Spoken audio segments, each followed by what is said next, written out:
हम उनसे जानेंगे इसका क्या विशेषता है, इसके लैंड के बारे में जानेंगे। तो सबसे पहले तो जैसे लैंड में उपवास का क्या मतलब है? जैसे लोग किस तरह से उपवास करते हैं? ये इस अच्छा, ये जो भस्म बुधवार मनाया जाता है, तो बुधवार को भी क्यों मनाया जाता है? ये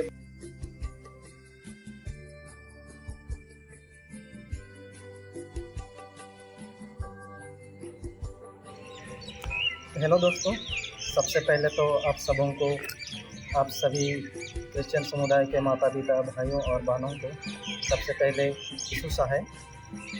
और आज का दिन बहुत ही बहुमूल्य दिन है, बहुत ही विशेष दिन है। आज के दिन से लैंड का शुभारंभ हुआ है। तो हमारे साथ में है पादरी साहब। आइए हम उनसे जानेंगे इसका क्या विशेषता है, इसके लैंड के बारे में जानेंगे। तो सबसे पहले तो आपको यीशु सहाय। सबसे पहले तो आप अपना थोड़ा-सा परिचय बता दीजिए। मैं पादरी जेम्स जोजो हूँ और जीएल चर्च सिमडेगा पेरिस का पेरिस अध्यक्ष हूँ। तो आज हम जानेंगे, यहाँ आए हुए हैं, जैसा कि आप लोगों को पता है, समस्त क्रिश्चियन समुदाय में आज के दिन से लोग इस लैंड काल को मनाते हैं। तो हम जानेंगे पादरी साहब से कि ये लैंड क्या है और इसका क्या विशेषता है, इसको हम जानेंगे। मसीही भाई बहन इसको विभिन्न नामों से भी जानते हैं, जैसे राख बुधवार से भी जानते हैं और भस्म बुधवार से भी जानते हैं। तो आइए हम जानते हैं और आप लोग वीडियो में बने रहें। सबसे पहले तो मैं आपको ये लेंट के विषय में कुछ शब्दों में बता दूं। ये लेंट जिसको हम कहेंगे स्पिरिचुअल फास्टिंग टाइम इसको कहा जाता है। ये आत्मिक उपवास का काल या आत्मिक उपवास का समय जो परंपरा से हम मसीही विश्वासियों के लिए ये ठहराया गया है। और इस लेंट का अर्थ यही है कि आज हम जो परमेश्वर के या एक किसी ईश्वर के द्वारा से बनाए और सृजे गए हैं, ये शारीरिक सांसारिक जीवन में हम सब दिन जीवन जीते हैं, लेकिन उनकी दृष्टि में कहीं ना कहीं हम आध्यात्मिक रूप से उनसे जो अलग हो जाते हैं अपने काम से, स्वभाव से, विचार से। तो इसको फिर से ये ठहरे हुए समय में उनकी ओर अपने मन और जीवन को समर्पित करने का ये समय है। इसको लेट कहा गया है।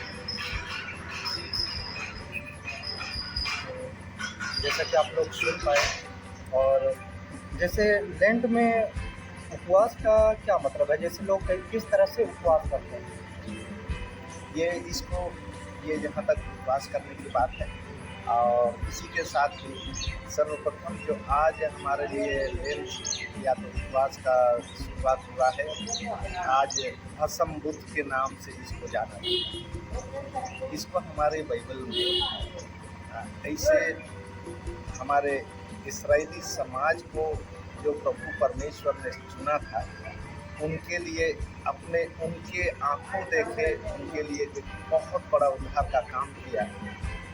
गुलामी में ये जो जी रहे थे, उस गुलामी से आज़ादी के लिए, उनकी स्वतंत्रता के लिए प्रभु परमेश्वर ने उनके लिए जो मार्ग तैयार किया, उसके लिए एक विशेष शर्त रखा था, जिसको हम निर्गमन का पुस्तक उसका 12 अध्याय में हम पाते हैं कि उस देश से, उस मिस्रियों के गुलामी से आज़ादी के लिए उनको बलिदान का एक मेमना, वो बलिदान करने के लिए उनको कहा गया था।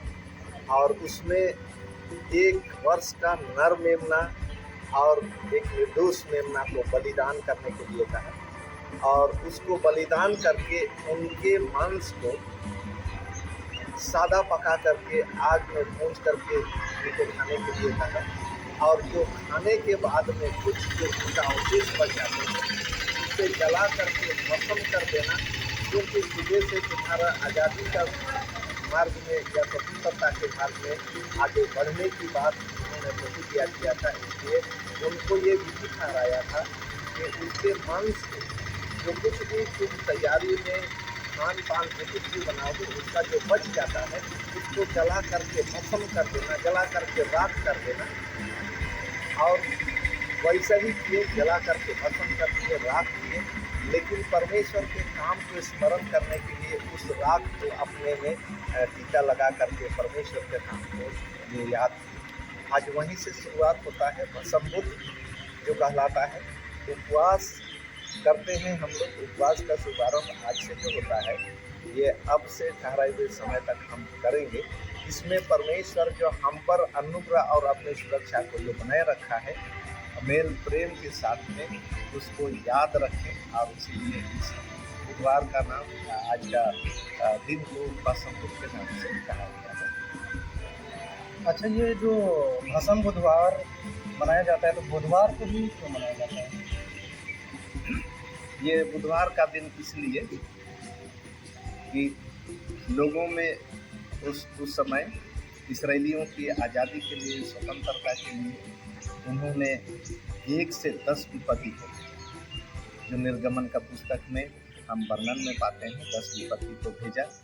लेकिन 10वें विपत्ति में से आज के जैसे पवित्र वचन में यूएल नबी का किताब से हम लोग अगुवाई लिए। यूएल नबी का किताब 2 अध्याय का, उसका 12 से आगे 19 पद तक, इसमें उस समय की उस बात को प्रकट किया गया है जो 10वें में से 8वें, ये 7वें विपत्ति से लेकर के आज के वचन में ये वर्णन है। 7वां यानी कि आज सप्ताह में जो हम लोग संडे से शुरू करते हैं, सोमवार, मंगलवार, बुधवार, तो ये बुधवार को इसलिए ये बुधवार का दिन से ही शुरू होता है, क्योंकि 7वें दिन से अगर हम लोग गिनना शुरू करें तो ये तीसरे दिन के बाद में 10वां विपत्ति जो भेजा, 10वां विपत्ति के बाद उनकी स्वतंत्रता हुई। और इसलिए ये सोमवार, मंगलवार और बुध जो होता है, ये बुधवार को ही ये उपवास का शुरुआत का दिन, या तो हमारे पापों से स्वतंत्रता का दिन का शुरुआत माना गया है। इसलिए भस्म बुद्ध आता बुधवार को ही रखा गया है। सचमुच में बहुत ही अच्छा जानकारी हमारे पादरी सर से मिला। और लेंट में क्रिश्चियन समुदाय के लोग क्या क्या करते हैं और क्या क्या नहीं करते हैं?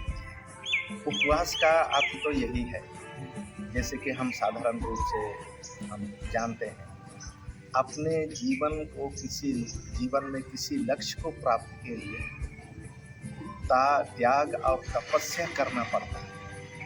और ये जो हमारा उपवास है, हम उस उद्धार की प्राप्ति के लिए, जीवन की सुख शांति के लिए जो हम प्रभु में जो प्रतिज्ञा किया हुआ है, उस लक्ष्य को प्राप्त करने के लिए हम आत्मिक रूप से जो सब दिन शारीरिक रूप से, शारीरिक इच्छा के अनुसार संसार में संगति में होकर के कई तरह के कामों को हम करते हैं, उन सारे जीवन के पूरे कार्यों से सोच विचार त्याग करके हम आत्मिक रूप से कि हमारा जीवन का भलाई हो, जीवन में हमें शांति मिले, जीवन में खुशी मिले, इसीलिए ये उपवास को हम आत्मिक उपवास के रूप में रखते हैं। जैसे उपवास का आप कहेंगे कि अन्न जल को त्याग करके शरीर में एक कष्टमय जीवन जीना, लेकिन इसलिए कि हम शारीरिक रूप से हैं, शारीरिक रूप से जीवन जीते हैं। लेकिन ये जो उपवास है, ये आत्मिक या स्पिरिचुअल फास्टिंग के रूप में कहा गया है।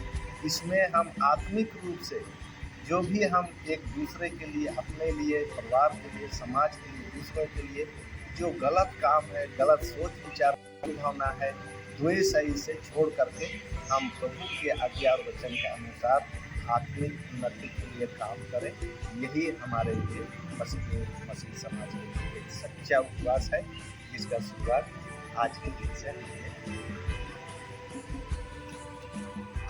थैंक यू, बहुत अच्छा जानकारी हमें मिला इस लेंट काल का और भस्म बुधवार के बारे में। और पुनः आप लोग को फिर से यीशु सहाय और मिलते हैं आप लोग से किसी नए वीडियो में, किसी नए जगह और नए टॉपिक के साथ में। तब तक के लिए आप अपने घर परिवार का ख्याल रखें और अपना ख्याल रखें। धन्यवाद।